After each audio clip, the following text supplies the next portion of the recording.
It's time to wake up and pray up. I said. Wake up and pray up here on the Finding Faith and Losing Sleep podcast. Great to have you with us again for another episode. Pierre, is this episode 22? We're beyond that. Like it's been a while since we recorded, but we're getting ready to hit another milestone. We're pushing the 3-0. Are milestones kind of like gallstones? I think they're a little less painful. But, yeah, man, we're getting to 30. I know that's a tough age when it comes to like humans. Like people start to enter in I'm getting old for some reason at 30 when 30s are actually pretty good. So hopefully our 30s when it comes to episodes are also pretty good. Michelle's Pierre's wife. Pierre is, of course, one of the hosts here on this podcast. Michelle is another host, and it's his wife. And I am a host, Wes Easley, over here on this Finding Faith and Losing Sleep podcast. Michelle, did you ever hear that joke where people talk about like, I made it to 30, and then I hit 40s, and then I'm pushing 50, you know, kind of a joke? I have not, but really, it makes sense. I feel like I'm pushing 50 for sure. Like, and it's gonna like push me along. Hopefully, I don't know. It's a struggle for sure. I'm not there yet, but I'm gonna be close. On this episode of Finding Faith and Losing Sleep, by the way, I've gone back and I've listened to some past episodes in between the times that we've talked about different things and different topics, and it was relevant. And Pierre, we've got so many things to talk about this episode. I know it doesn't seem like we will talk about a lot of stuff, but I think we will. Somebody sent me a DM over on Twitter, and Pierre, you can give all the Twitter handles and email addresses and everything like that. Encourage people to get in touch with us right now. Finding Faith at Finding Faith Pod over on Twitter /X, whatever you're calling it this day. Still Twitter for me. Email findingfaith.losingSleep@gmail.com. I'm PW31. Michelle is Go Pack Go 411, and you are loafing it like the bread loaf to reach out to Wes. That's right. At loafing it over there on Twitter. But somebody DM'd me, and I had sent them one of the past episodes of ours, I think episode 16, where we talked about some controversial stuff, which, by the way, kind of makes headlines today because of the Olympic stuff that went on at the opening ceremonies that went on. And so that was where that DM kind of came from and talked about things. But the listening back to those episodes, I don't know that we ever finished talking about Genesis. We kind of got derailed off of Genesis a little bit. So if we ever are hurting for content, we can just kind of go back to Genesis and talk about some of those things. We could, and we recently went to the Creation Museum, as well as the Ark Encounter, which kind of ties in a lot of Genesis actually. So I don't know if I'm more knowledgeable on the subject or the Bible book or version, but it was a lot of Genesis tied into it. They try to give us some more explanations on, just how creation came to be, obviously how the ark and the flood, took place and things along those lines. That was really cool. Did Methuselah scare you, Michelle? No, but I could see how it could. Yeah. Creeped me out, man. Methuselah creeped me out there in the corner all by himself, and then he started talking to me. It was it's a bunch of them animatronic kind of thing, those robots, and they're talking to you like in Showbiz Pizza whenever you were a kid. It just creeped me out, man. I was terrified of those at Showbiz, but I was good. Adult me was perfectly fine. Yeah, that was pretty cool. Cincinnati, that was a nice little place to visit myself. I've been there. Let's talk about that opening ceremony, okay? A lot of people. 6-7. That's what everyone's. I don't want to say yapping. I feel like yapping's the wrong term, but I don't know. I have some opinions on that just kind of popping up all over the place, but I'll let you continue. But no, I don't even know what you're talking about. And as we talk about these kind of headlines that are in there, Michelle, you were talking a little bit about this stuff before the show, and I told you to save it for the show. So I'd like to hear a little bit more about how you don't know anything going on in the news. Well, okay, so we're getting a foreign exchange student in a few days. So I've been super busy trying to get everything ready and like the house ready. So Quite honestly, I didn't see the opening ceremonies. I haven't really been on social media a ton. Most of what I've learned about it has been just brief conversations with Pierre. So I don't know that I'm going to have a lot to say in this episode, which is probably good.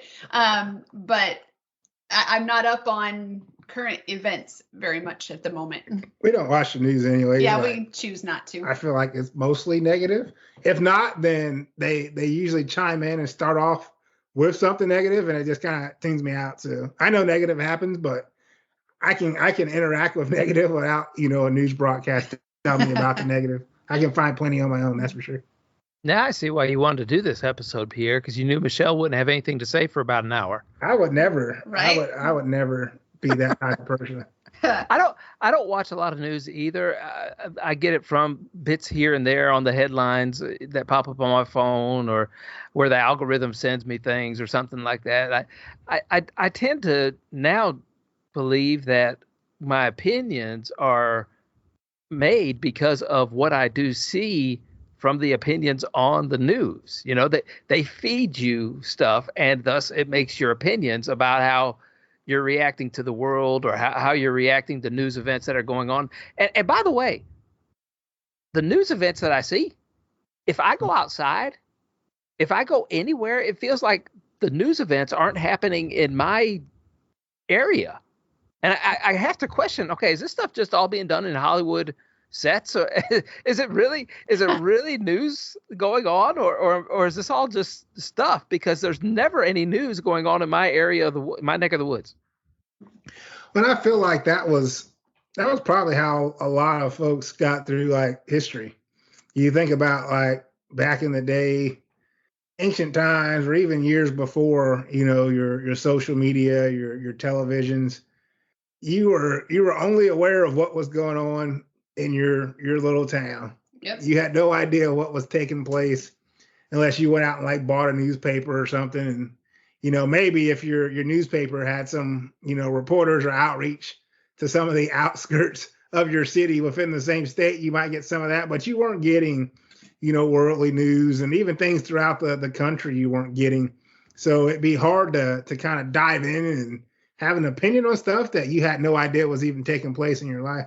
Well, not only that, but like even when I was a kid, if we watched the news, it was the news. Like now I feel like the news has become political, or trying to drive home certain points and like that kind of stuff. And it's frustrating. It's kind of like social media. Like everybody has an agenda, and social media gets frustrating with that too. Like those algorithms are like no joke. The old saying is, whoever wins the war writes the history. Mm-hmm. Yeah, and so that's something, as you elaborate to the history point, Pierre. It's maybe our thoughts and opinions based on history are just because of who won the war, which could very well be. But back to the opening ceremonies on the Olympics, stirred up a lot of controversy just because of they're always weird. You know what I mean? Like the opening, closing ceremonies are just always kind of weird. And maybe I'm just not artsy enough to understand what's going on or care to know what's going on. I am one of those kind of guys who gets bored walking through a museum. I'll be honest with you. I get bored. I don't find a lot of pleasure in going to museums. I don't know what it is about me that doesn't make that. To each their own. Some people really like that stuff, and so be it. But they called it artsy, and I'm not sure what artsy is. I had to ask my daughter, because my daughter, smart girl, smart young lady. I didn't pay a lot of attention in school. I guess I was too poor to pay attention. My daughter, though, she's very smart. And I said, hey, look, that lady was like sitting there talking with her head in her hand. Wasn't there a lot of beheadings in France? And my daughter said, yeah. I said, okay, that makes sense. I get that. And then you had, though, the and I call it an agenda. Maybe it's because of my conservative values. I get it. Mm-hmm. It doesn't scare me. It doesn't offend me. I just don't get it. I don't understand why there was. Can we how do we say it politically correct? I don't want to offend anybody. There were men dressed as females parading around. There's essentially what it was, and it kind of seemed to be something that was pushed, a little bit of a narrative that may have been pushed, and it outraged a lot of Christians around the world. And I can understand why, because there weren't any Christian motives kind of pushed throughout it all. So I don't know. And people would have been offended if their Christianity was pushed. And that's what I always hear out even in the real world. Hey, you do whatever you want to. If you want to be religious, if you want to be a Christian, that's fine. Just don't push it on me. And if you want to be gay, if you want to be homosexual, that's fine. Just don't push it on me. And I don't know where I guess everybody has different pushing boundaries. Yeah, I think so. And like we talked about it probably on the episode you're referring to, where I feel like there's pride on both sides. Like you see the pride. That's obviously the name that's kind of tied to everything. But I think there's pride on each side. And, I personally feel, at least from our side of things, saying, from a Christian side of things, I don't feel the need to push, Christianity. And I'm not saying that in a, it's a, like free will. I feel like it's free will for a reason. Like, I feel like if we were meant to have it forced upon us, then God just wouldn't have given us the option to choose him.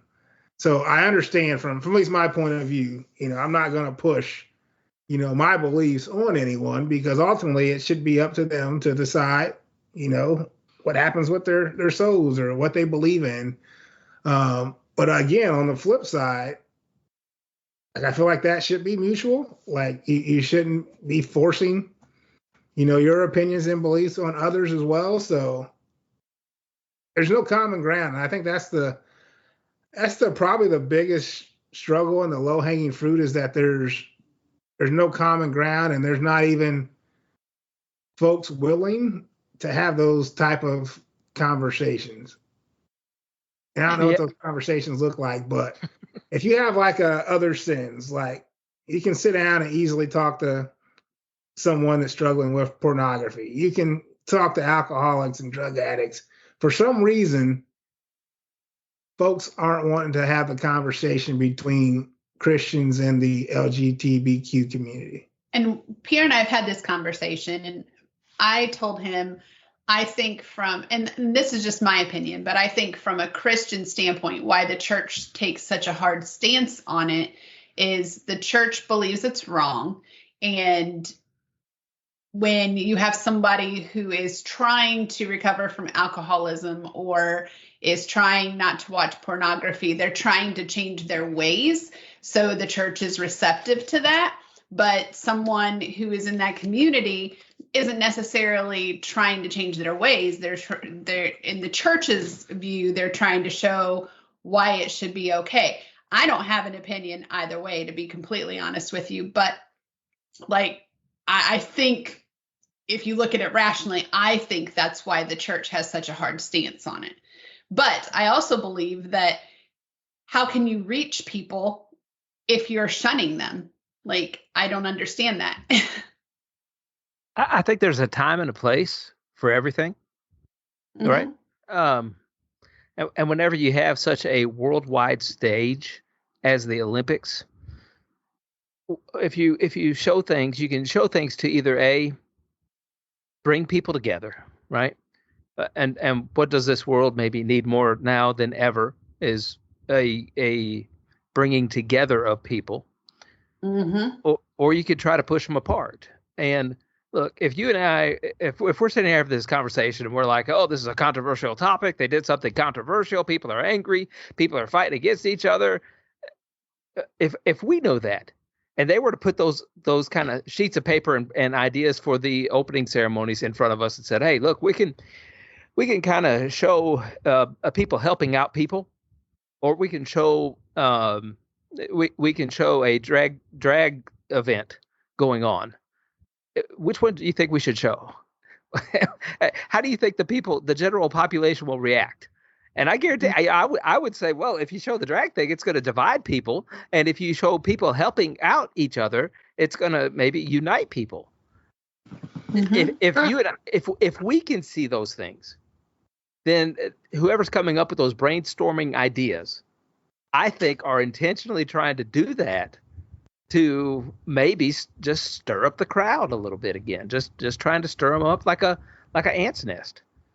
Doesn't that seem to be the way of the world these days? Like, it's all about headlines and dividing people. And I mean, Wes, I don't know, like when you were a kid, and like even when we had a presidential election, and maybe I was just naive to it, but do you remember such a fierceness in people that were Republicans versus Democrats? Like, I don't remember that when I was a kid. Like, I knew people had different parties that they, followed or whatever, but like not to the extent that it is these days. Like, it's crazy.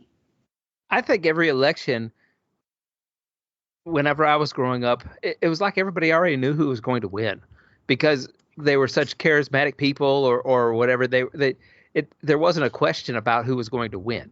When Ronald Reagan was running, he was winning is what he was going to do. When George Bush was running, he was winning is what was going to end up happening. It just I remember that, and that's what I really remember. And I can't believe that it's as politically divided as it is right now, right down the middle of the country, it feels like. And I say that not down the middle, but just 50-50.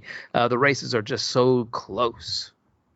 Yeah. I feel like that's kind of where Satan's stronghold is right now. Mm-hmm. So you even mentioned, like, what if they show, like, people helping other people? Mm-hmm. And I think of the Super Bowl. So there's an ad for He Gets Us. And it's actually based off of, Jesus understanding us. It's the He Gets Us campaign. And it showed a bunch of different clips of people washing each other's feet. And the very last clip of this commercial shows a priest washing what appeared to be, again, a homosexual foot. And there was uproar. To me, that says it really doesn't matter potentially what the story is if that community is involved. You said you had, I don't remember how I ran across this on what you said, and if you don't feel like sharing it, then don't. But you said something about you had some personalized emails or direct messages towards you about things. I would love to share that with the audience. Yeah, I've had a few. So the main thing, and I'll just say, one of them was definitely within the LG community. Another was not necessarily a Christian, but they're in a heterosexual marriage, etc. And what's even funnier, so I'll tell you, both said the same thing, and it was about, for one, Jesus. They said, we don't hate Jesus. We actually agree with most of Jesus's teachings. What we hate is the behavior of the Christians and how they behave towards others. And I kid you not, I got these within the last few weeks. The last one came Sunday morning. I have a men's group at my church that my pastor actually leads on Monday mornings. And he was just down, I think it's the Georgia area, the Church of the Highlands. And one of his mentors is John Maxwell, who writes a lot of books. And he said, again, I hadn't talked to him at all. He said that when he was sitting with John Maxwell, he said the problem that he hears when he's going to different businesses, because John's kind of transitioned to really, mentoring businesses and trying to lead, business people to the Lord. Most of them say they don't hate Jesus or his teachings. They hate the behaviors of Christians. And I sat there like, you got to be kidding me. He did not just say that out of his mouth. And I actually sent him a private message, my pastor, after I got home, screenshots of those people saying the exact same thing just days ago that he said John Maxwell told him while he was just down at the Highlands over the weekend. Mm-hmm. Yeah, that is trippy. And I think, all right, so here we're all cut out of a different cloth, right? We all have different backgrounds. We all have different talents. We all have different abilities. Some speak out a little bit, maybe more boldly than other people speak out. But I think it goes back to what Paul says about the uses of liberty. And And look, I'm not saying I'm the greatest at it. I may need to practice more loving kindness myself in some of the things that I say. I don't know. I have put that under a microscope in my own life over the last couple of years, for sure.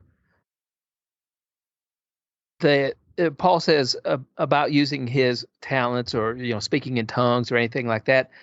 He talked about it. He said, no matter what God has blessed me with, no matter what kind of talent God has given me, no matter what I am being led by the Spirit to do, if I don't do it out of love, it's useless. It profits nobody anything. If I speak in a million tongues, but I don't do it in love, it doesn't mean a thing, not a hill, nothing. And so I think that's what we could all kind of look at, not only Christians, okay, not just Christians, the other side too, whatever side you fall on. I don't want to judge anybody. I don't want to put a label on somebody, but everybody needs to watch how they direct their message. Is it being said out of love? Are you trying to win a debate? Are you trying to win a fight? Are you trying to make your point louder and bolder than the other person is by belittling them somehow? Or are you trying to do it out of love to teach somebody something? Like with me. Okay, let's say I was offended by all the opening ceremonies of the Olympics. Mm-hmm. Well, are you going to call me a bigot and a racist because I don't accept that? Or are you going to try and tell me why I should accept it by saying it out of love and teaching me something? You could do it on both sides, right? A Christian could say it lovingly, and so could somebody who's not a Christian. They could say those things lovingly as well, right? Yeah, absolutely. And so what the scripture that's being quoted was Galatians 6:7. What does that say? Do you want me to say it? You, off the top of my head? Hold on, I gotta open up my bag of chips. You don't have to have it memorized. Let me open up the bag of chips I have here, Pierre. that in code for the Finding Faith and Losing New people who are on Finding Faith and Losing Sleep podcast. That means I'm turning my Bible pages. Okay, that's what he says. He might be. I got it right here. I know how to flip my Bible. If we're having a Bible race, I'm right there at it right now. So what's the verse that a lot of people have been plastering over social media? I don't know. You said 6:11, Galatians 6:11, right? I said 6:7. 6:7. Oh, 6:7. You want me to read it in Greek or you want me to read it in Aramaic, Pierre? Read it in a way that the listeners will be able to understand what the actual verse is, please. Okay, well, then I will read it hard like I live, okay? Do not be deceived. God is not mocked. For whatever a man sows, he will also reap. How about that? There it is. Good verse. God is not mocked. Yeah, that's what. You're right. I have seen that. Like they have the little picture of the Lord's Supper, and then they have the picture of what happened at the opening ceremonies. And God is not mocked. They'll have that. So what bothers me is that I see this everywhere from people that I never see verses from. I see it from people that maybe have their own. I know some of them have their own transgressions. I see it from folks that have friends and family that have their transgressions, but they're never calling out anything else. Why is that? Why is this the fight they want to fight? And why with that verse specifically? He's asking you, Michelle. I think he'd have to ask them, Wes. Oh. I mean, because you look at and again, I mean, who knows the meaning behind it? You look at the actual Olympic account. They claimed, they came out and stated, it was not meant to be about the Last Supper. It tied into, some Greek and some French history, which would make sense. It was in France. Some people don't believe that. They're like, no, you're a liar. Okay, that's fine. You liar. And so Michelle we had a debate earlier, actually. So Michelle, what was your thoughts on that? What do you mean? With the Last Supper and how it's basically a similarity.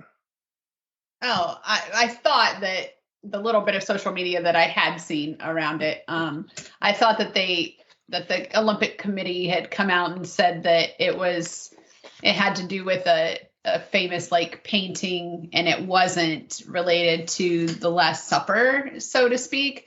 But then I thought I saw something also that said that painting in general was in reference to the Last Supper. So then it kind of still would be a mockery. But I don't know that to be fact. It very well could have been me while I was sleepy reading, seeing something. So I'm not sure. But I will say really quickly, like based on, Pierre asking why this is something that why this is what they choose to put out there and take a stand on. I guess I feel like why is it with anything? Like, what is it that makes you determine like this is the thing I'm gonna take a stand on that could be potentially controversial? Not just this, but anything. Like I've almost gotten to the point where I don't post much at all anymore, unless it happens to be something that I want to show up in my memories for years later. But the Packers beating the Bears. Huh? The Packers beating the Bears. I'm sure I will get one of those. Good, especially if they beat the Vikings. Like, I'll take that one for sure. What do you have to say about that? I think most posts, regardless, have a purpose behind them.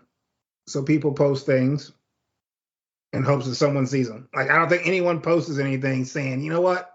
I hope no one's paying attention to what I'm getting ready to put out here. You know what? I hope no one sees what I'm taking my time to type out here. And so, again, my struggles are like, if your intentions are to get attention, like I feel like there's better ways to go about it. So, all right, so we just read that verse, Wes. Read me the verse about defending Christianity.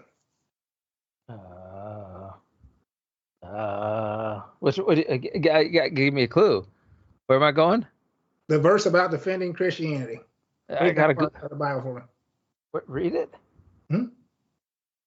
About maybe like our Christian faith. You want that verse? Christian faith, about defending Christianity itself. I don't know. You stumped me. Yeah, it doesn't exist. Oh. There's nothing within red letters of the Bible about defending Christianity. It does say defend your own faith. Mm-hmm. It does say take care of the widows and the poor, love your neighbors as yourself, love God, above all things. It doesn't say anything about defending Christianity, the religion. People doing it.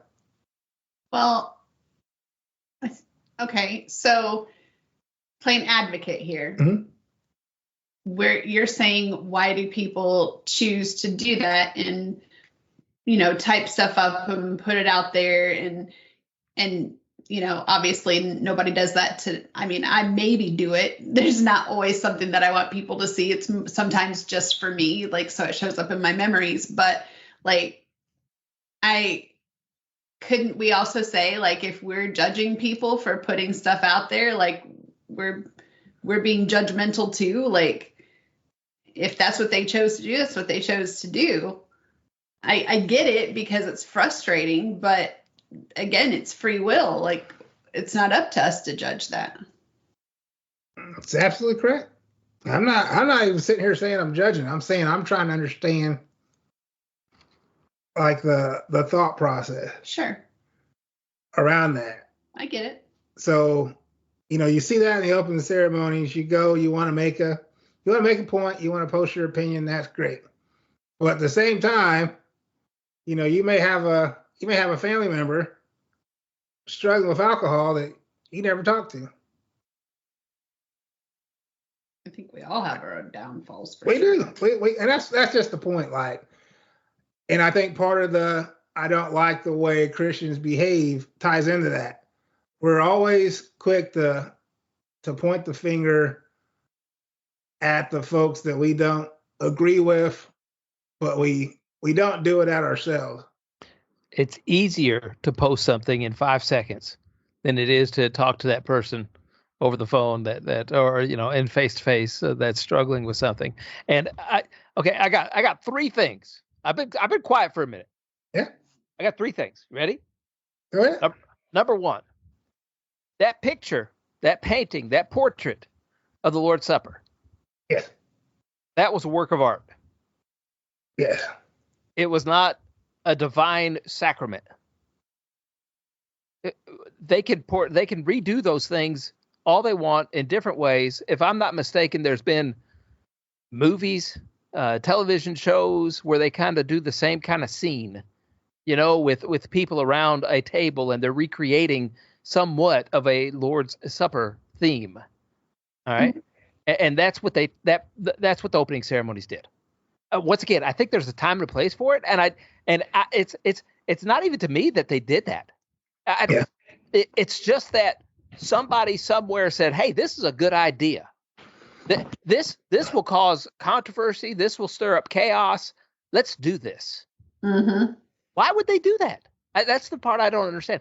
Not that scene. You could do that scene all you want. But on a worldwide stage, all you're doing is trying to stir up trouble. All right? Mm-hmm. Second thing, number two, Christians. Respect non-Christians. Non-Christians. Respect Christians. Amen. How about that? I made it simple. Amen. I'm going to go write that on every bathroom wall across America. That is my life goal. Yeah, that's a lot better than there ain't no phone number. Right? Well, I'll put hey, I know you can record a message and then write, and that's the phone number. Write the phone number. And that's what it says when they call. Number three, back to your Bible verse thing, Pierre. I knew I went. It took me a second to go. Okay, what verse is that? Oh, I know what verse it is. I flipped my Bible open, right? Opened up my new bag of chips, and I had thrown a pin in my Bible to bring along with me because sometimes I have to write down little notes to bring us back to a topic that we're talking about. And my pin was thrown right there in that same chapter. Right next to that verse, of course, there's if you throw a pin in a Bible, it's right next to all the verses, really. But First Peter chapter 3, verse 15. But sanctify Christ as Lord in your hearts, always being ready to make a defense for everyone who is asked to give an account for the hope that is in you, yet with gentleness and reverence. Gentleness and reverence. Thinking about those people that you're talking to. Being mindful of how you're saying your words, but yes, always being able to make a defense. That doesn't mean condemning people to hell. That means explaining why you believe what you believe.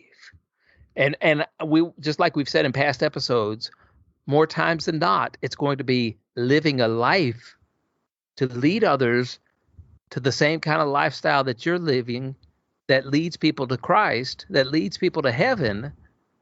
It's more about your deeds more than it is about your words. But sometimes, like on your social media accounts or whatever, I'm guilty. I'm guilty. I'm pointing my finger right at me. I am pointing 4 fingers at me and 1 finger at you. All right, that's what's going on right now. That not you necessarily, Pierre or Michelle. Just in general, the audience. We're all guilty. Okay. Yes, and those deeds are put under that magnifying glass, and it helps divide things just like the Olympics are. Hey, let's go on to another topic. Okay, we've beat this equestrian event to death. All right. Well, now you have the horse people because I think it's important to say, like, it's not just politics. Like, people use social media for all kinds of things. Like, even I like to use it, like I said, for like my memories and to help remember things and things that are past, but it can be used for good. It can be used for bad and everything in between. Right. And even passive aggressive stuff that you post on there that you want other people to see, or just whatever it might be. Like Pierre said, you put stuff out there because you want people to see it. So I think we all need to have a gut check and a heart check and say, what am I really putting out there for people? Like, is this a true representation of me, or am I trying to put on a show or to get people to like me or to see things my way? Like, what is my true intention? And I think that's really important. I think that is an important point that he brought up. And I don't know, I felt like I needed to say that. And I don't know why, but like, I just think it's important for all of us to say, is this really helping? Is it really important? Like, what's my intention? And maybe I think we don't think that enough when we do it. And yeah. All right. No, good point. Good point. That wrapped everything up there on that. Pierre, we talked, and that may have been 400 episodes, 400 days ago that we last talked about what we're going to do this. What were we talking about doing as far as the news headlines way back when? Maybe we can remember some of those things. Do you remember? There's a lot of things taking place. So I know one of the politics stuff was obviously the Trump shooting ordeal. We had the Caitlin Clark and how kind of that's been playing out with her and Angel Reese, as well as the was it Ridgewood with Reggie Jackson, and just kind of some of the past that he had talked about coming up in baseball as well. Yeah, where the baseball game was played in Birmingham, Alabama, like the oldest ball field or something like that. I think, and so they had just a game there, and then Reggie Jackson got on Fox during I don't know if it was before the game or I think it was before the game, and he just talked about what it was like for an African American to play baseball during that time, and when really they were being belittled and being I don't know, what would you say, Pierre, where they were?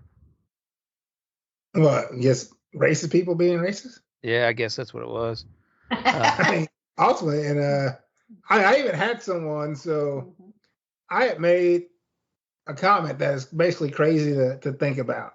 Something like that taking place. Being, obviously I'm Black, African American, whatever you want to call me, but I didn't live back in those times. I had family members that did, but I wasn't there. I was blessed that the Lord appointed me in my point in time after, the main, like it's still here, but after the brutalness that took place and all that hate being shown. And so I made a comment similar to that. And I got one response. And it was basically saying, Black culture is the worst culture in history. It's been proven, and something should be done about it, essentially.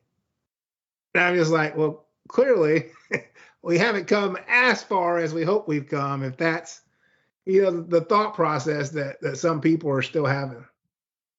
And it goes back to the, like tying it all in. I think at that time it was Caitlin Clark, Angel Reese. I think Caitlin Clark being left off the Olympic squad too, and just all those things kind of were all tying into.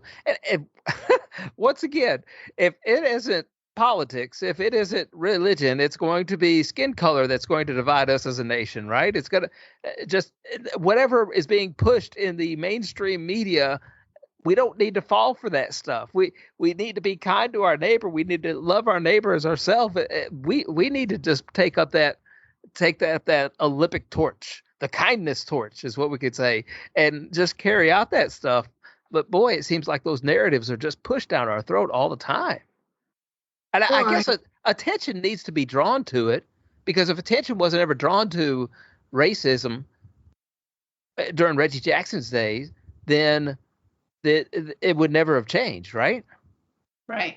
And I think that happens over history. Like, I don't know, I feel like, and again, this could be one of, Satan's best weapons. It's probably division, because over history, you have Blacks fighting for their rights. You have women, fighting for their rights. And I think right now you could even say like your pride communities kind of fighting for what they feel are their rights. Different spectrums maybe, but it's the same ordeal where history kind of repeats itself, just with a different group, trying to find equality within a world in which God says we're all, knit together perfectly. in our mother's womb, we're all made the same, we all bleed the same. Yet folks have a really hard time grasping that. And right now, like the media, the world kind of thrives off of it. And like we mentioned, the Caitlin Clark stuff. Like Caitlin Clark's amazing. She's an amazing basketball player. The way she's handled herself is awesome.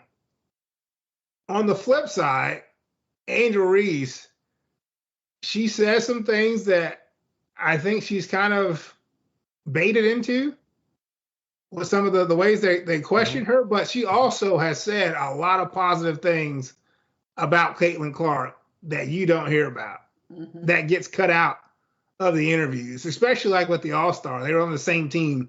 There were a lot of things that Angel Reese was pumping up. Glad to play with Caitlin. Can't wait to get a pass from her. You don't hear it. All you hear is the negative that maybe comes out, or maybe that wasn't even meant to be negative, that's twisted to be negative. And even from a Caitlin Clark quote, like I found one where I knew the guy at The Athletic from Twitter and just our interactions that actually got the quote from Caitlin Clark on, Angel Reese, and The Athletic, his own company, like took a snippet of what she said and like made it look like, she was firing back, which was not the case at all. And so we really got to be careful what we believe. Well, especially like on the internet, on television. I don't think people truly realize, how much things are manipulated to change our opinions, to form our opinions. I mean, the political stuff we talked about, I know we're getting out of politics, but it's insane, the divide between Democrats and Republicans, who all should really be working together to make sure we're united.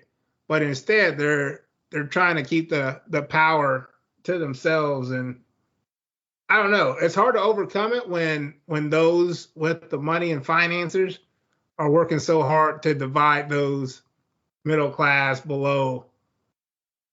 And I think that was kind of Jesus's, one of his main points of coming. Like, he came for the poor, he came for the sick, he came for the sinners. Like, folks are getting mad at, again, with the Olympic stuff. You could argue that the people that he would be sitting with trying to help are those people at that table. So I don't know, it's a tough situation. Maybe.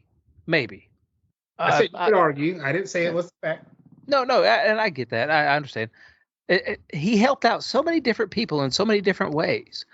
It seems like he helped out people that weren't able to help themselves, first and foremost, right?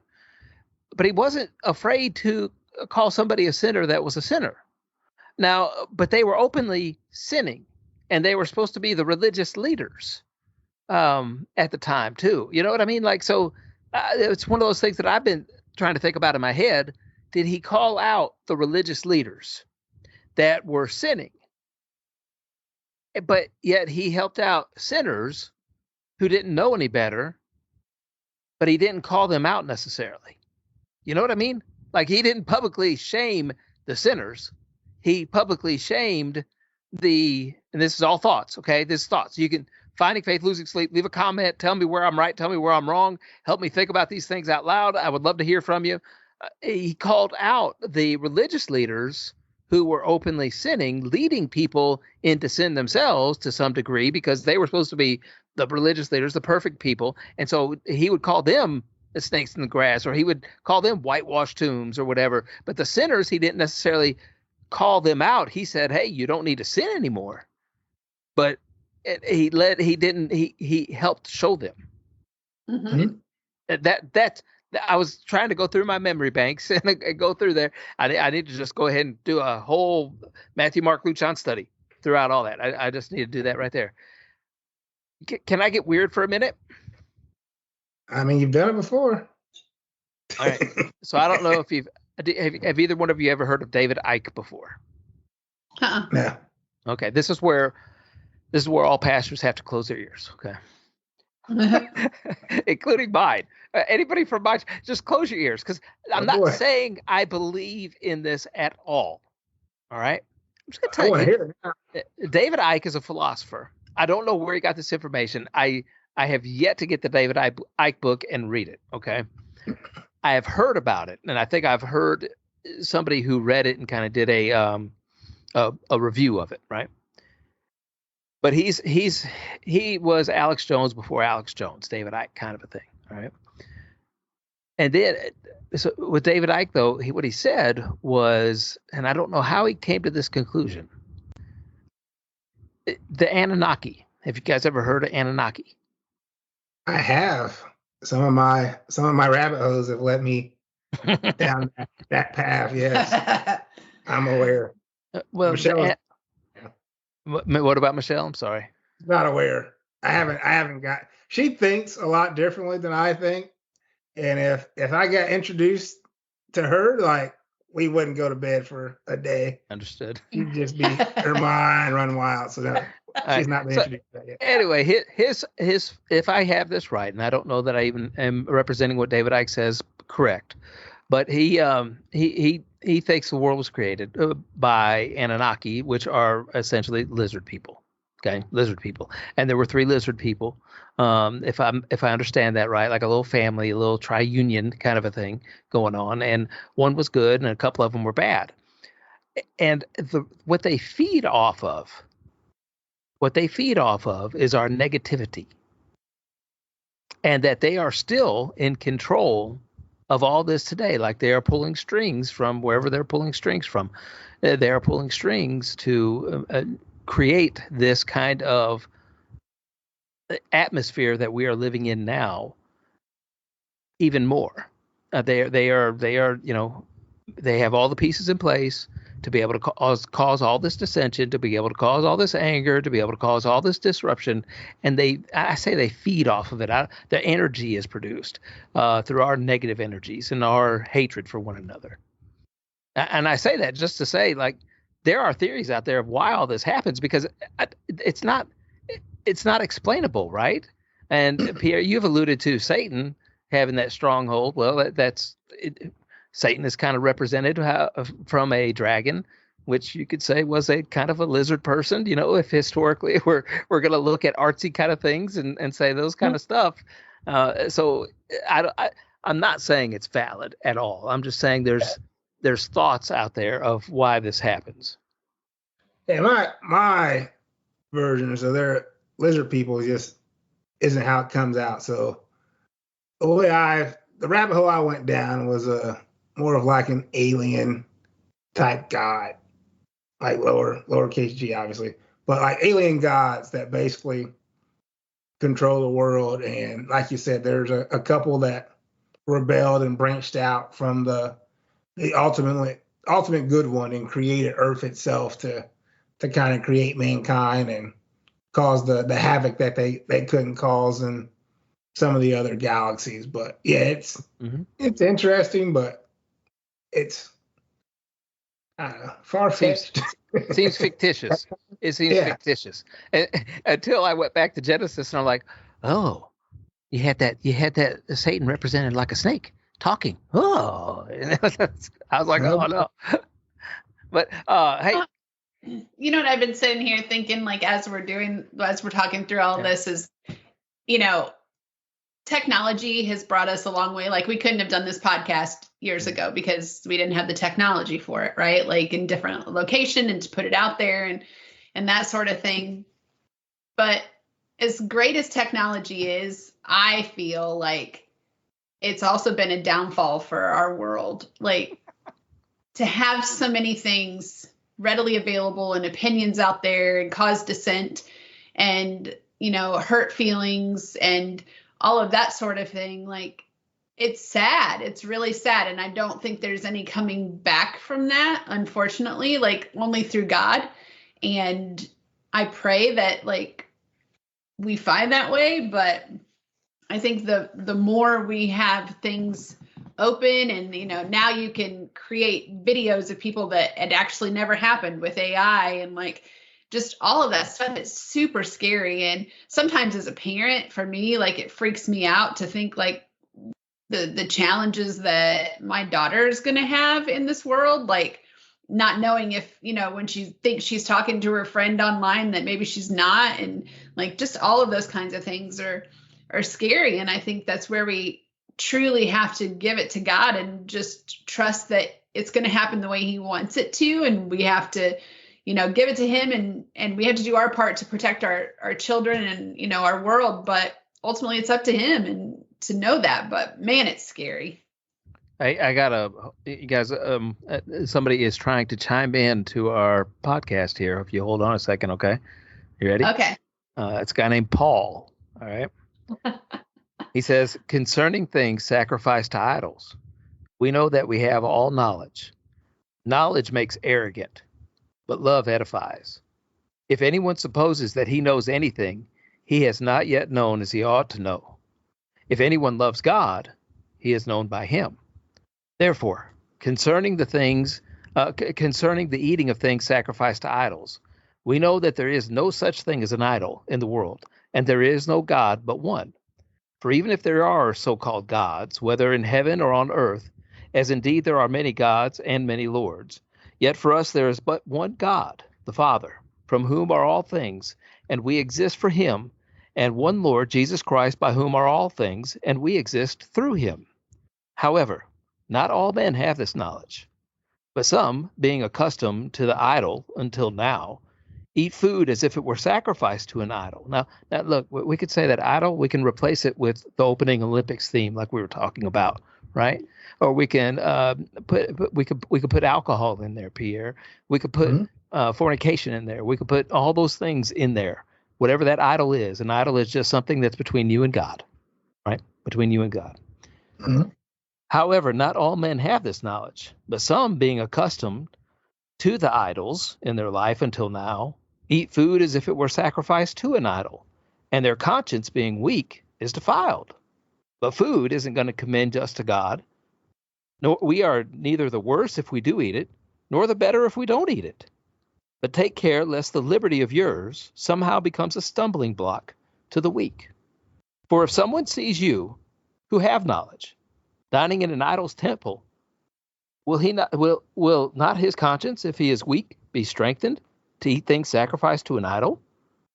For through your knowledge, he who is weak is ruined, the brother for whose sake Christ died. And thus, by sinning against the brethren and wounding their conscience, when it is weak, you sin against Christ. Therefore, if food causes my brother to stumble, I will never eat meat again, that I might not cause my brother to stumble. Paul's whole point there in 1 Corinthians chapter 8, in a Greek environment, in a Greek church, in a metropolitan area where people are coming and going from all over places, where around the world it is going here to this area in Corinth, and Corinth is being influenced by all these different kind of cultures. Paul knows that there are so many people that sacrifice animals to different kinds of gods, and then they eat the barbecue. Essentially, they're eating barbecue. But Paul says sometimes when you eat sacrifices, barbecue, made to false gods, you are causing someone to stumble that sees you eating that kind of barbecue. You know, you pull up to a barbecue joint and it's a Goliath's barbecue. They're like, oh, you can't eat there because they're sacrificing to the god Goliath. But man, they got some good sauce, man. You know, and there's no such God as Goliath, so it doesn't matter if we eat it or not. It doesn't matter. We can eat it all we want. Let's just enjoy the barbecue sauce, baby. But you got that one person who goes, no, I used to sacrifice animals to Goliath, and I used to eat that barbecue, and I did it out of respect to Goliath, and I can't eat there because I'm just afraid that I'm gonna go back in that door. I think Goliath might be real. I don't know, and I can't eat that barbecue. Man, you're crazy. I'm eating that barbecue. It's got some good sauce. You cause that brother to stumble, right? I think that's the main piece, is the causing to stumble. And I mean, I can speak to this just because, I lost my mom to alcohol, and it was a battle. Great woman, in and out of rehab, and she honestly would do really well initially out of rehab, and where she would always stumble is when she got around friends or family that were drinking. And it starts maybe, one sip, one this, and then all of a sudden, she's back full force. And so I think that's where that comes from. Like you got folks that are battling addictions, battling demons, and we're called to make our own sacrifices, not just for our sake, but for their sake. So even if, you may not be an alcoholic, you might be able to have one glass of wine and be perfectly fine and stop right there. But if you pull that out in front of someone who struggles and they don't have, that type of control over it, that's where the issue is. And, depending on what church or what issue you have, some folks, say, no drinking, no alcohol at all. On the flip side, you can say, Jesus turned water into wine when the whole party was already, kind of feeling good. But the issue is that you can't cause your neighbor, your brother, your sister to kind of fall back into their own trap. And I think that's where Paul was getting at with that statement. And kind of similar, so not exactly the same. I know you got your Bible there. Can you go to 1 John chapter 3, 10 for me? 1 John chapter 3. I had my Bible. I put it down, Mr. Wilson. Let's see. I'm flipping. I'm in the exposés here in the back. I'm in 1 Peter. I'm in Revelation. Let me head to the left a little bit. Is that okay? 1 John 3 what? 3:10. Look, I'm pretty good with my Bible, flipping Bible. I never went through it. I think this is important, both in kind of what we discussed earlier, how we react, how we post things, kind of our thought process around it. I think this verse kind of ties us together here on the Christian side of things for sure.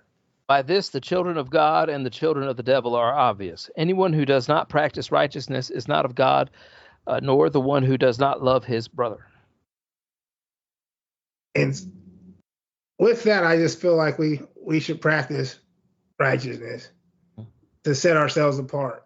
And sometimes that's not what we're thinking. It's not, how holy are I, are thou, and walking with our chin up, nose up.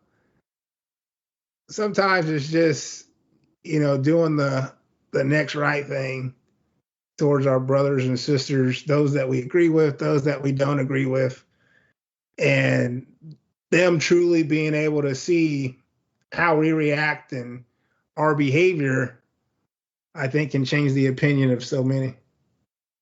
Let me say this. Not only ours, Pierre, whoever ours is. Like but a also, pirate? But also theirs too. Yeah. There may be people who don't agree with me that tune into this podcast. So it's not just me.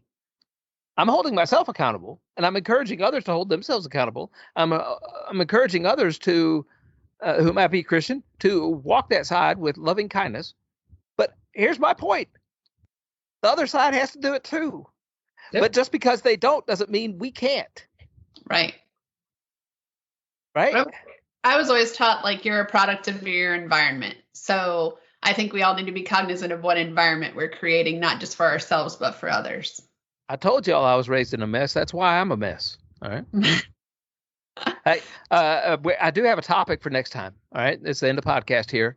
I want to encourage everybody to write in, leave a review if you can, not for our sake, but just to be able to hear from you. I guess so that is selfish reasons. It is for our sake. It does help out the show. We don't charge anything for the show. We don't have any advertisement. We don't do anything like that. We've had opportunities to do those things, but we don't do it. Why? Because the show's for you, and the show is for God. And we just don't feel like we need to do any of those things. It'll take care of itself. But we want to hear from you because it is encouraging to hear your voices, I guess. I put little voices inside or whatever messages you leave us. Oh, that's what we should do. Can I do my voices reading the messages, Pierre? You're the producer. Let's not and say we did. It could be really entertaining, though.